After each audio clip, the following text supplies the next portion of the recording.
Muito bem, trouxeram uma maravilhosa palavra. Livro de Mateus, capítulo 14, e de segunda carta de Paulo aos Coríntios, capítulo 7, verso 10. Marcos.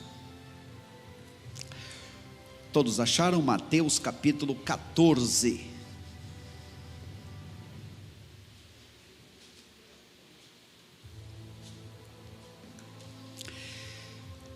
Você que está em casa, meu irmão, minha irmã, amigo, amiga de tantas cidades, quero agradecer as mensagens que têm sido enviadas depois de cada culto, pessoas em tantas cidades aqui no litoral, no estado, em outros países.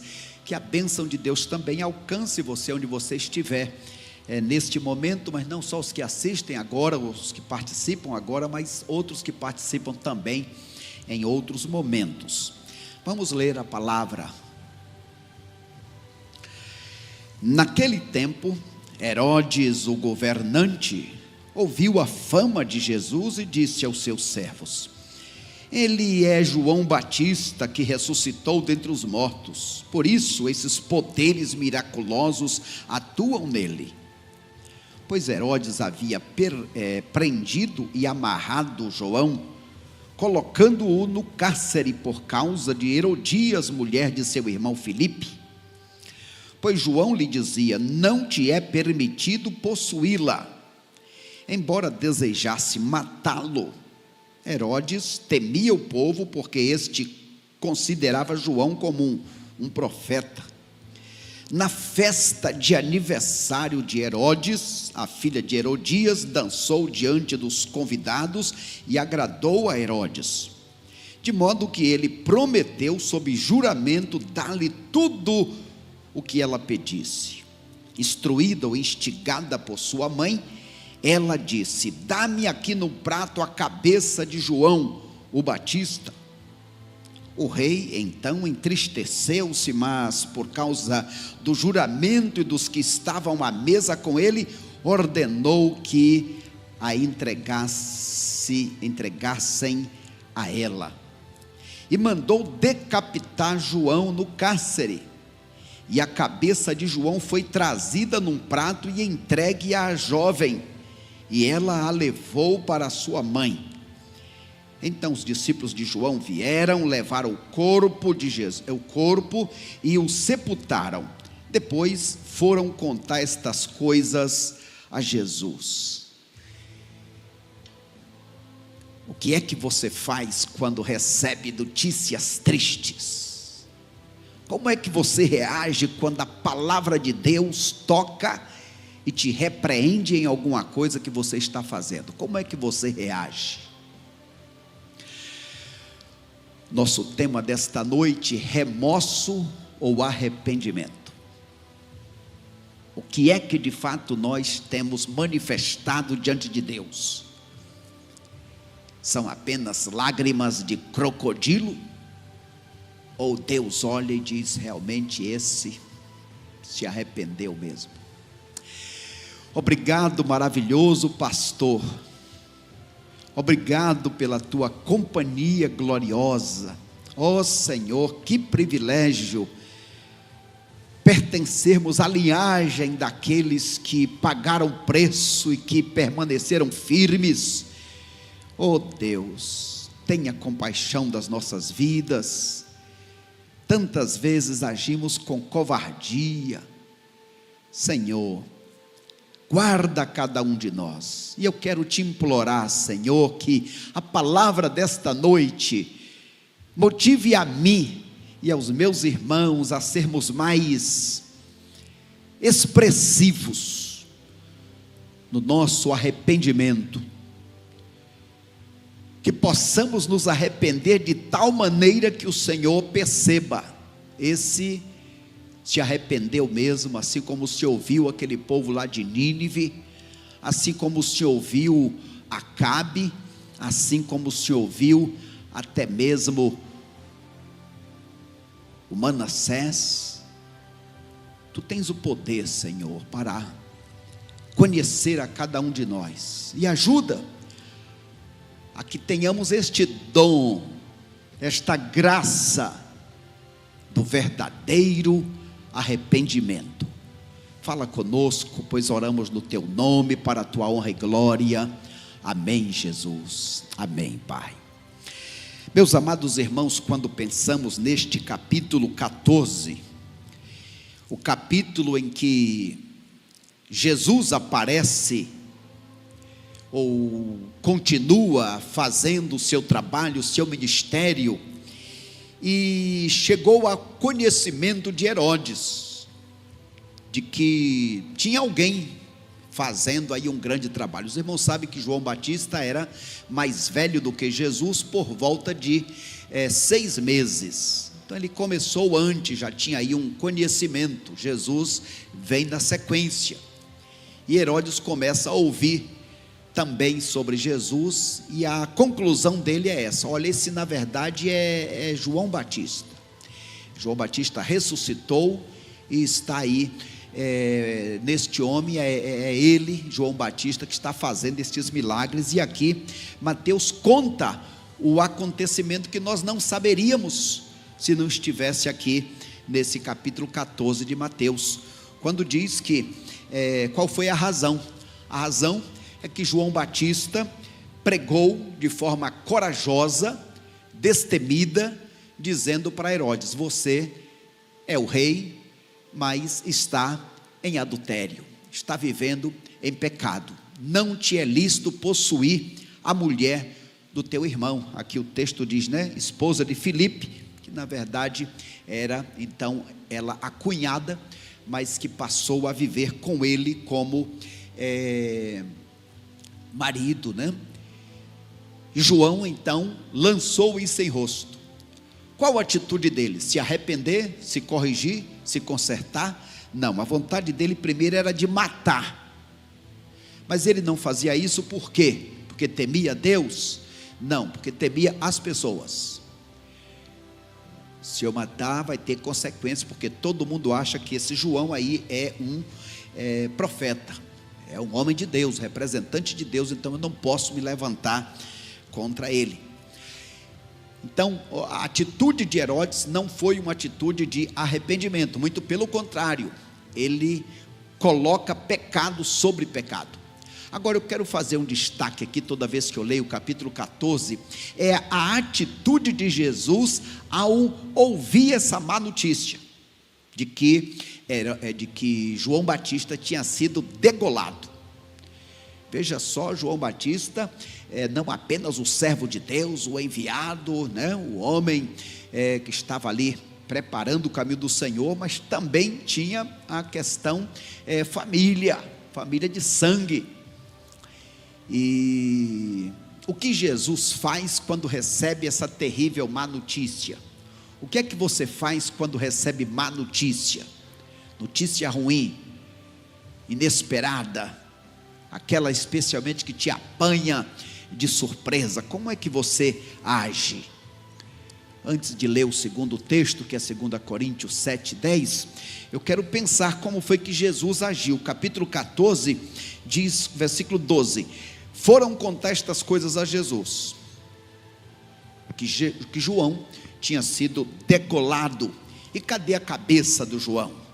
A cabeça foi colocada num prato, levado para a filha de Herodias, e é daí que nasce a chamada festa de São João. Por isso que servos de Deus não participam da chamada festa de São João, porque a festa de São João não é uma exaltação, não é algo que dignifica ao servo de Deus, mas é algo que escarnece, porque como era o aniversário de Herodes e o palácio estava cercado de fogueiras, ela então, Herodias, a mãe, recebendo aquele prato com a cabeça de João, vai até uma das fogueiras, joga a cabeça de João Batista e grita: viva e agora São João, viva e agora João. E daí nasce, né, o chamado Viva São João. Servo de Deus não participa destas práticas, porque é uma festa pagã, uma festa que relembra o sofrimento, o escárnio, a um servo de Deus. Mas Jesus, como é que agiu? Olha aí, capítulo 14, os versos 13 em diante. Olha só, verso 13. Ouvindo isso, Jesus retirou-se dali, foi para um lugar deserto à parte. Em primeiro lugar, quando Jesus soube, ele se afastou dos problemas. Colocamos aqui 3 atitudes que todos nós devemos praticar quando vierem as dificuldades, quando soubermos de más notícias, quando parece que aquela redoma de vidro está nos prendendo, parece que estamos naquele grande liquidificador da vida, parece que não tem jeito, não tem solução, não tem saída. O que fazer? Pede forças e sai dessa redoma. Deixa de ver apenas aquela circunstância. Sair um pouco faz bem, foi essa a estratégia. Portanto, mais do que uma dica, uma lição, um ensino de Jesus. Na hora que eu diria, uma das mais difíceis. Primeira coisa, ele se afastou dos problemas. Segunda coisa, no verso 23. Tendo-as mandado para casa, subiu ao monte para orar em particular. Ao anoitecer, ele estava ali sozinho. Segunda coisa que Jesus fez foi se aproximar de Deus. Não é aquela coisa de depressão, não quero comer, não quero dormir, não quero ver ninguém. Não, se afasta e se aproxima. Vamos dizer juntos? Se afasta e se aproxima. Se afasta do problema, da luta, das coisas, da situação, e se aproxima de Deus. E a grande estratégia: ajudar pessoas. Ajudar pessoas. Esta é uma das maiores e melhores terapias que alguém pode fazer. Está triste? Sai para fazer uma visita.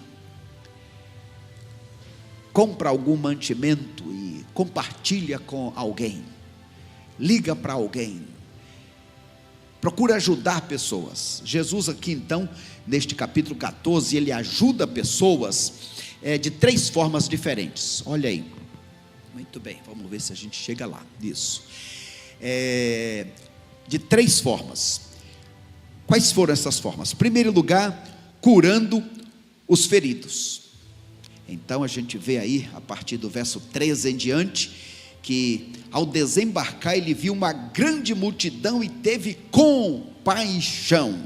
Ele padeceu com aquela multidão. E ali ele se envolveu. Ele curou os enfermos. E ele se importou com aquelas pessoas. Essa foi a primeira atitude de Jesus. A segunda atitude de Jesus foi alimentar os famintos. Verso 14 em diante vai falar da grande multiplicação, quando ele percebe, essas pessoas vieram de longe, essas pessoas estão no deserto, essas pessoas não têm onde comprar. Jesus se importou com as necessidades físicas, necessidades emocionais das pessoas. Cuidar de pessoas é uma maravilhosa terapia. O que é que eu posso fazer para abençoar alguém? Já parou para pensar isso? O que é que eu posso fazer para abençoar alguém?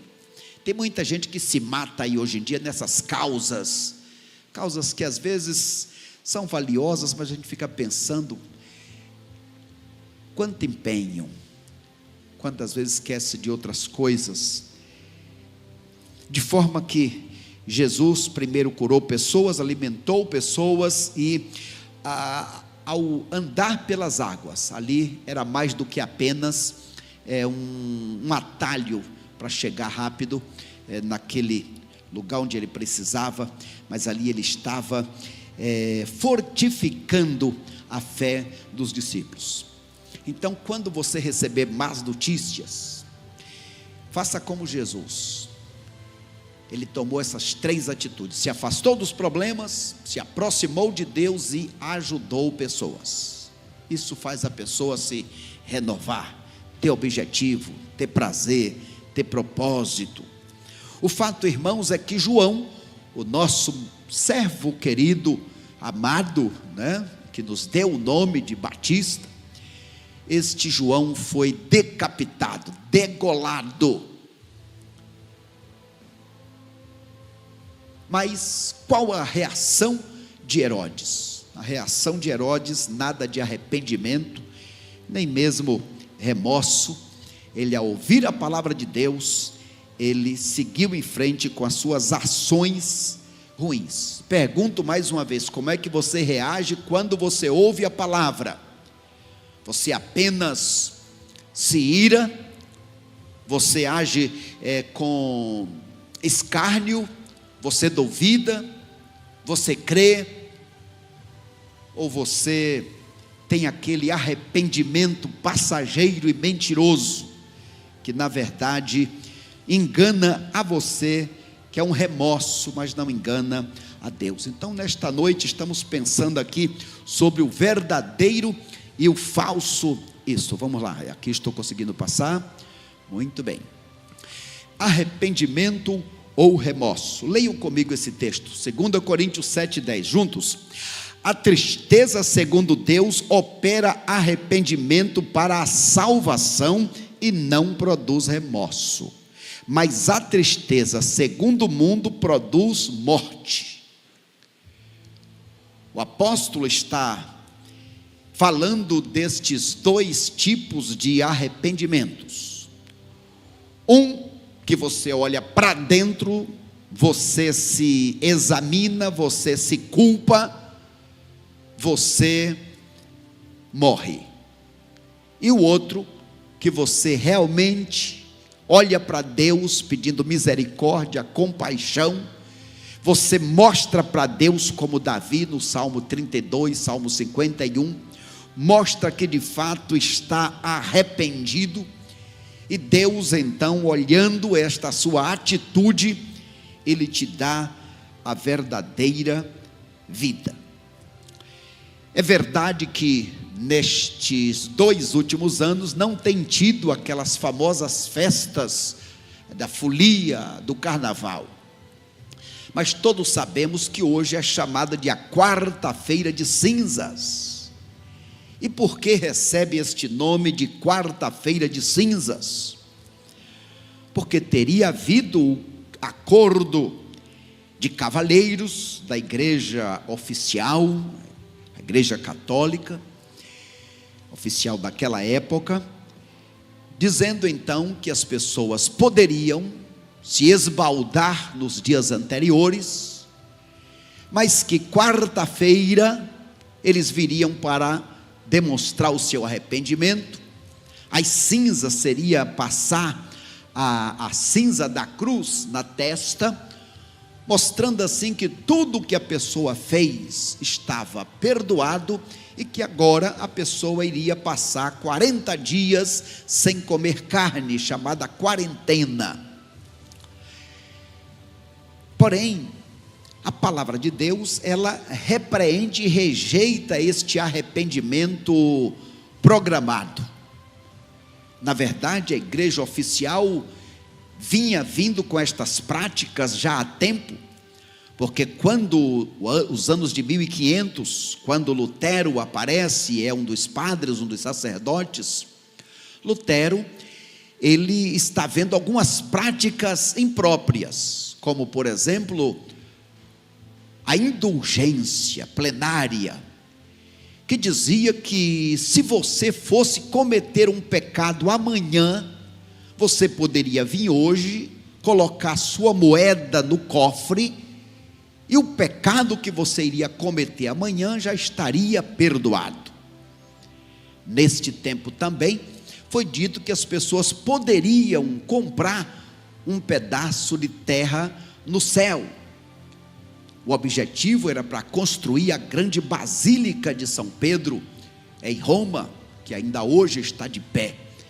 Mas era o objetivo de levantar recursos, quando inclusive foi aprovado ou consolidada a doutrina do purgatório, onde as pessoas tinham que fazer a missa de corpo presente e dava valores, depois a missa de sétimo dia, deixava valores, e depois deixava outros valores, para que através dos anos fossem feitas outras missas, no caso da pessoa não ter se purificado, a pessoa então deixaria quantias para a igreja. Este tipo de arrependimento, em que as pessoas dizem, bem, Deus é bonzinho, eu vou fazer sim, e depois eu peço perdão. Esta é uma estratégia demoníaca, diabólica, contrária, e Deus não aceita este tipo de arrependimento. Por isso é que a palavra de Deus nos diz lá em Apocalipse 3,19: sê pois zeloso e arrepende-te. Meus amados irmãos, o arrependimento tem dois vizinhos. Vocês sabem quais são? Quem sabe? Quais são os dois vizinhos que têm o arrependimento? Sabe, Sérgio? Irmã Marlise? Não, alguém sabe quais são os dois vizinhos do arrependimento? Ah, quem foi que já colocou? Estão indo além de mim hoje, olha aí. Aguenta um pouquinho, tá? Que eu vou passando.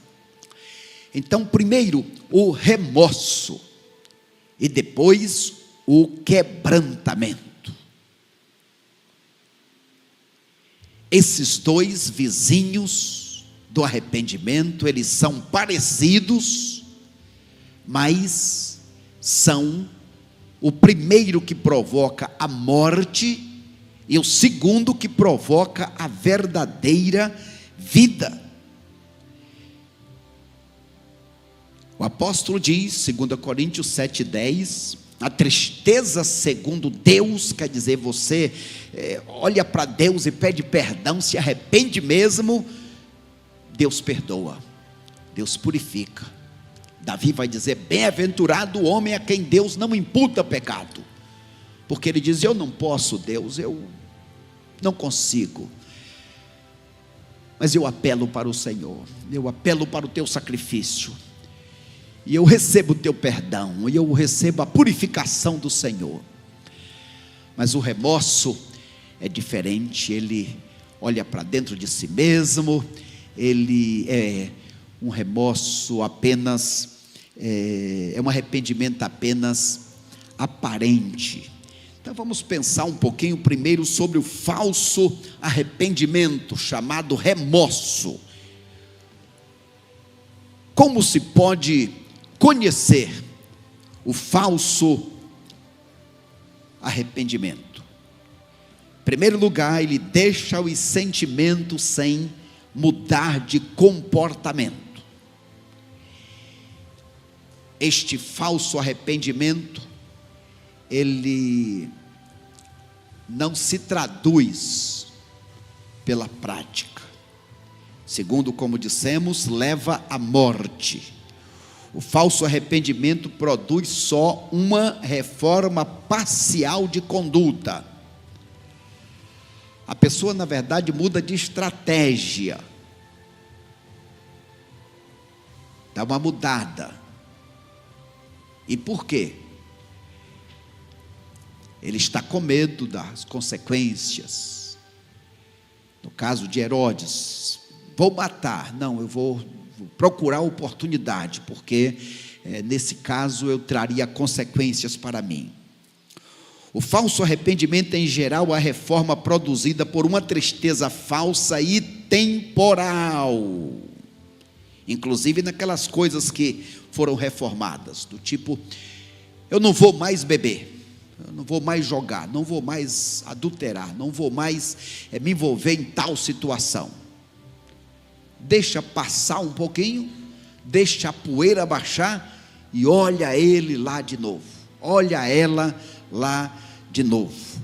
É uma reforma reforçada por algum fator.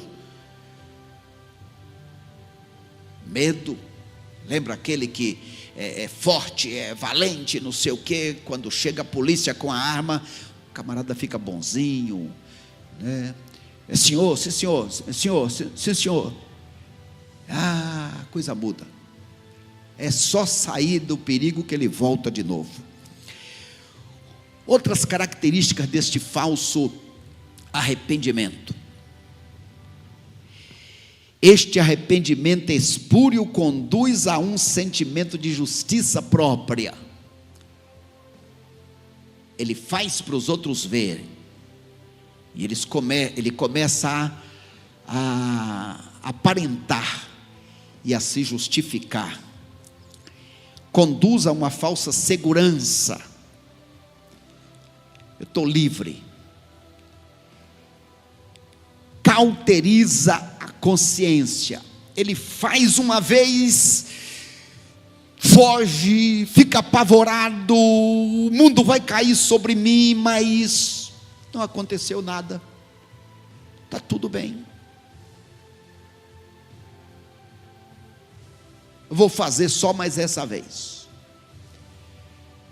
É por isso que a gente vê tanto político que a gente diz: como é que num tempo de hoje, que a pessoa está vendo que vai ser descoberto, mas a pessoa vai, que acaba se acostumando. E mau costume é uma coisa que, bom costume é difícil a pessoa se habituar, praticar, mas maus costumes é fácil. Rejeita Jesus como base da sua esperança, quer dizer, a pessoa não olha para Jesus, ele olha para si mesmo.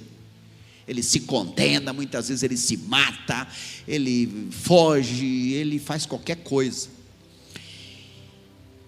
Este falso arrependimento é passageiro e é temporal.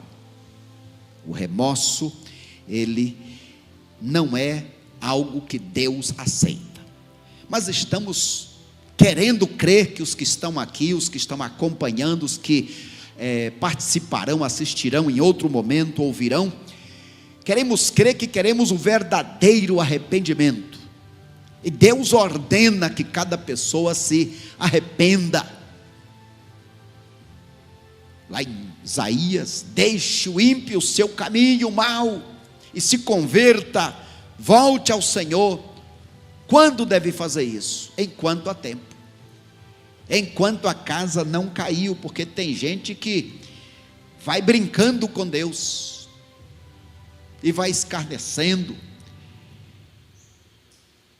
Deus é bonzinho, e a coisa vai complicando. O que é então o verdadeiro arrependimento? Existe uma palavra que geralmente se pronuncia constantemente,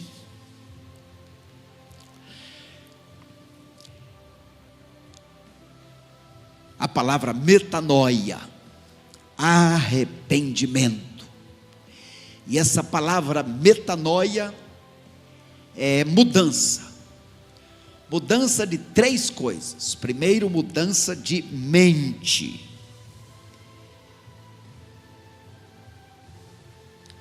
Quando é que houve um verdadeiro arrependimento? Quando eu não tenho mais disposição a voltar a pecar. Eu mudo de opinião sobre isso. Eu não quero mais. Eu não tenho mais disposição. Daquilo que eu mais amava, eu passei a odiar, a desprezar. Esse verdadeiro arrependimento, mudança de mente, é uma mudança de conduta. É uma mudança que me faz confessar e restituir. Vem acompanhado com estas atitudes. É uma mudança que Deus faz, uma mudança no meu caráter.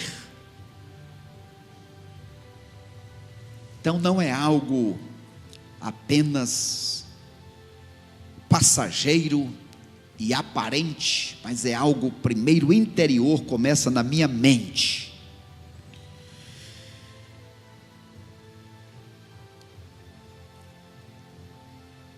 Segundo, a mudança de emoção.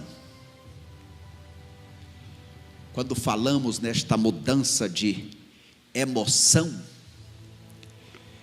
me ajudem, por favor, leiam comigo. Uma mudança de opinião com respeito à natureza do pecado. Ele tem origem. O pecado é de origem carnal, satânica, mundana, e eu não posso fazer pacto com ele. É uma mudança com respeito à sua relação com Deus. Eu não quero mais me envolver com este pecado, com esta prática, porque eu não quero perder a minha comunhão com Deus, porque nenhum pecado, nenhum prazer vai justificar ou entristecer a Deus, nenhum prazer vai justificar ou vai compensar ou entristecer a Deus. Então eu não quero entristecer ao meu Deus. É uma mudança com relação às tendências. Isso aqui é um pecadinho, não tem problema. Bobagem. Vai levando a coisa na brincadeira, como o nosso irmão Sansão, brincando, não tem nada a ver. Deus quer é o coração. É uma mudança de opinião com respeito ao merecimento do pecado. O pecado merece a morte. Então, primeiro tem a ver com a cabeça, é mudança de mente. Segundo, é mudança de emoção. O apóstolo Paulo diz, é tristeza. É errado ficar triste? Não. Não pode ser uma tristeza, remorso, passageiro, mas tem que ser uma tristeza profunda.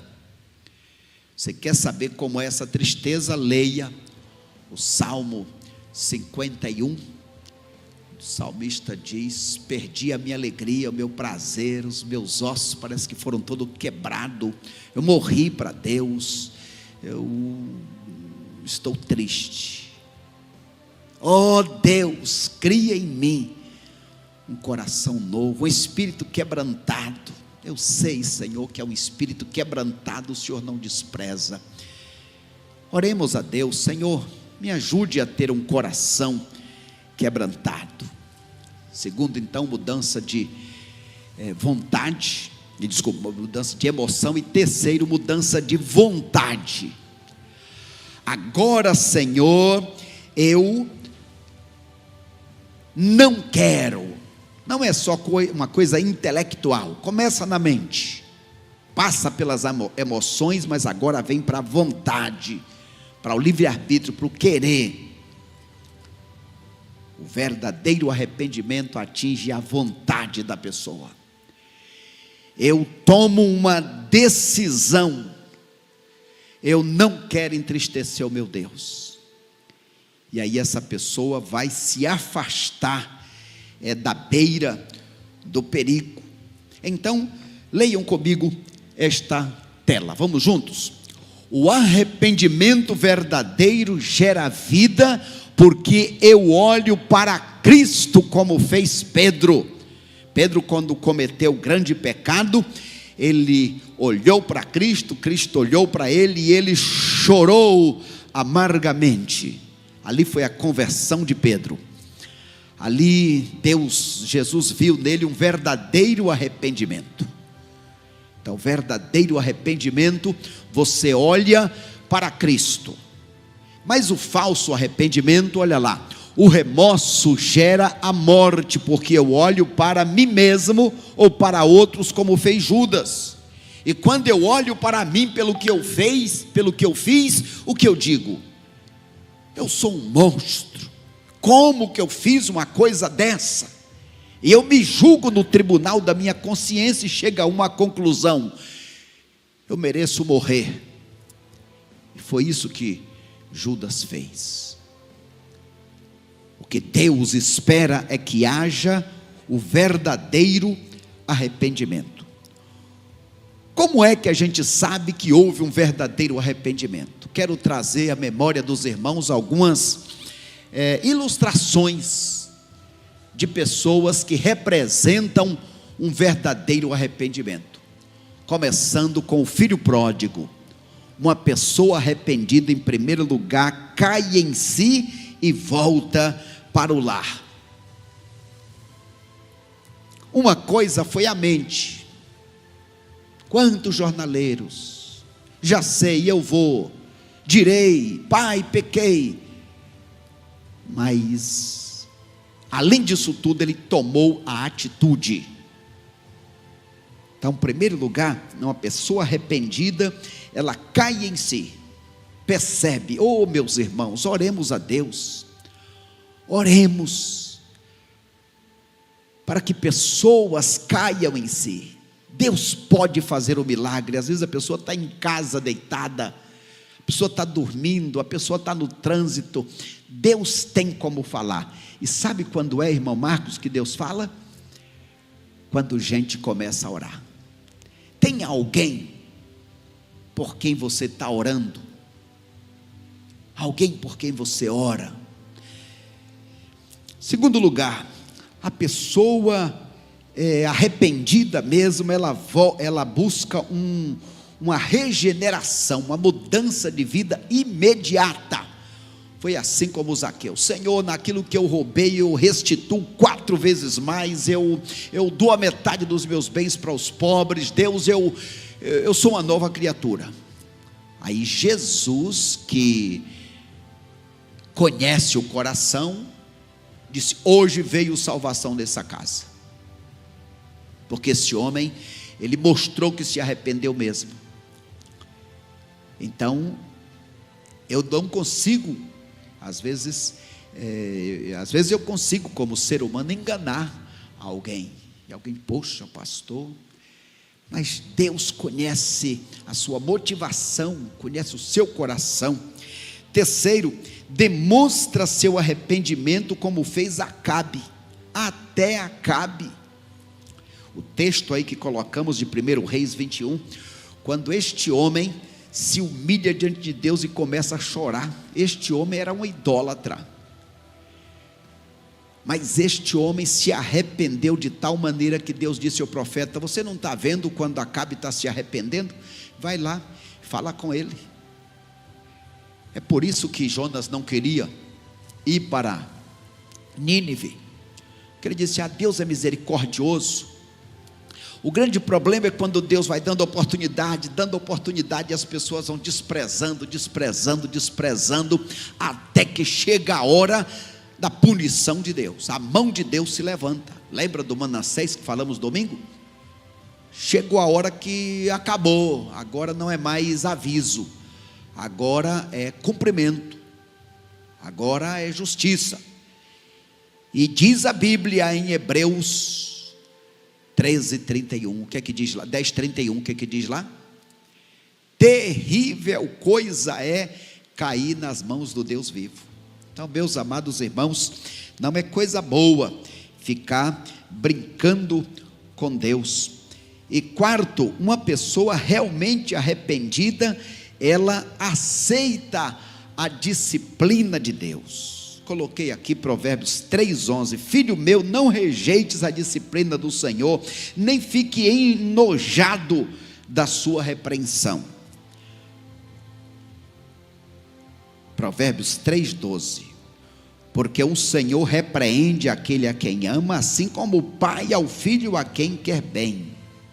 E Hebreus 12, verso 11, na verdade, nenhuma correção no momento parece de alegria, porém de tristeza, mas depois produz um fruto pacífico de justiça nos que são por eles exercidos. Então, assim,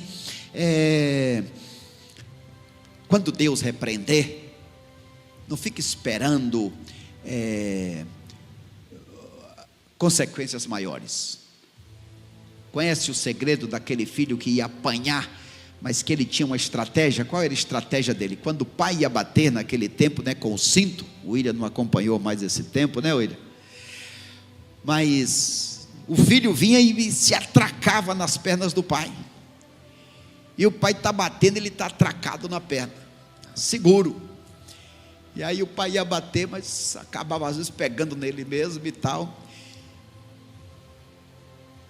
Seja o que for, está apanhando como seja, eu prefiro Deus. Jó 15:31, eu fico com Deus ainda que Ele me mate, eu prefiro Deus. E quinta atitude de uma pessoa arrependida, exatamente isso, ela aceita, ela é aceita pelo pai. Quando o filho pródigo tomou atitude e veio correndo, diz a Bíblia que o pai correu para o filho, que o pai abraçou o filho, que o pai beijou o filho, que o pai deu presentes significativos para o filho. Você não é empregado, você calça sapato, você é da família, você não é jornaleiro, empregado, você tem anel, você assina como se fosse eu. Então uma pessoa arrependida, ela é aceita por Deus. Meu amado irmão, minha amada irmã, no nome de Jesus, façamos de tudo para não entristecer ao Senhor, mas se entristecer de alguma coisa, mostra para Ele com todas as tuas forças, até você se sentir perdoado, perdoada, porque Ele tem coração mole. Quando Ele vê um coração quebrantado, viu, irmã Rita? Irmãos, Deus me deu a irmã Rita, filha de uma mulher de oração, e me deu a irmã Rita, uma mulher de oração. Deus abençoe e te ouça sempre, Ritinha. Mas isso faz toda a diferença. Uma pessoa aceita por Deus, uma pessoa arrependida é aceita por Deus.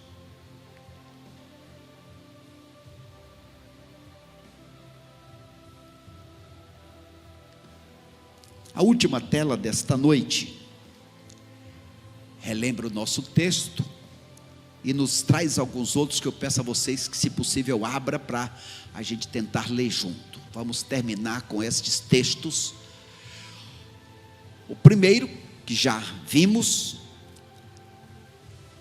2 Coríntios 7:10. A tristeza, segundo Deus, opera arrependimento para a salvação, mas o remorso, que é a tristeza segundo o homem, esse produz a morte. Que não seja só remorso.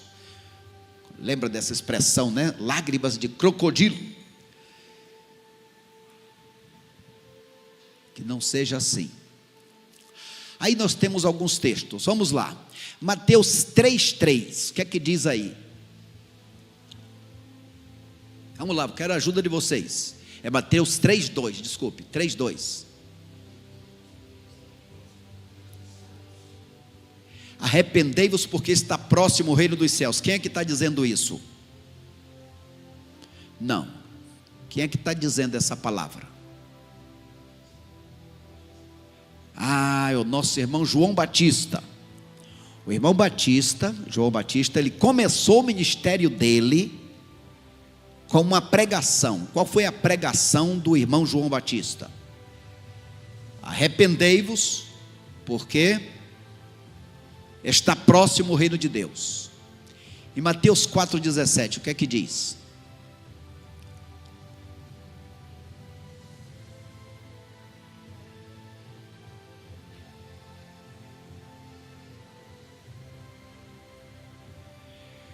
Quem é que está pregando agora aí? É Jesus, o ministério de Jesus, assim que ele foi batizado,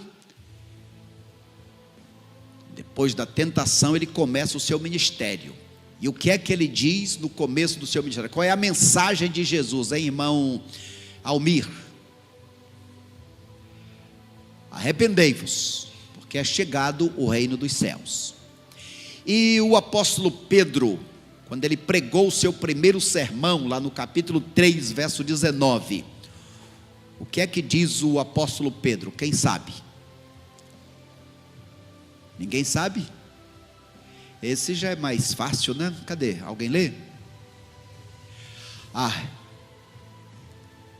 Arrependei-vos, pois, e convertei-vos para que sejam apagados, cancelados os vossos pecados. Essa é a pregação de quem?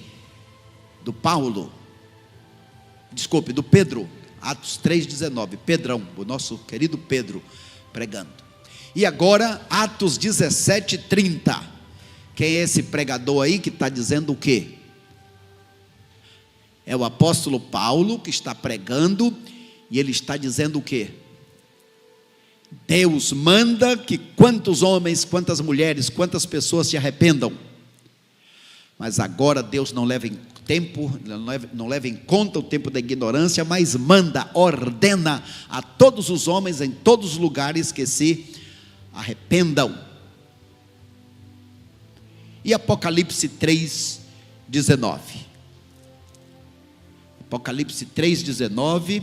Agora é Jesus, não mais o Jesus na terra, mas é o Jesus ressurreto, Jesus no céu. Ele diz uma palavra. Qual é a palavra? Qual? Sê, pois, zeloso e arrepende-te.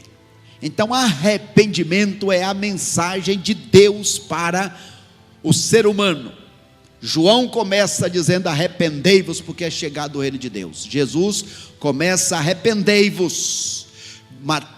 Pedro começa: arrependei-vos, pois, e convertei-vos. Atos 17, Paulo, ele continua dizendo: Deus manda todos os homens, em todos os lugares, que se arrependem. Finalmente Jesus vai dizer várias vezes, especialmente aqui em Apocalipse 3:19, ser zeloso, ser criterioso, não seja como aquele que está embriagado.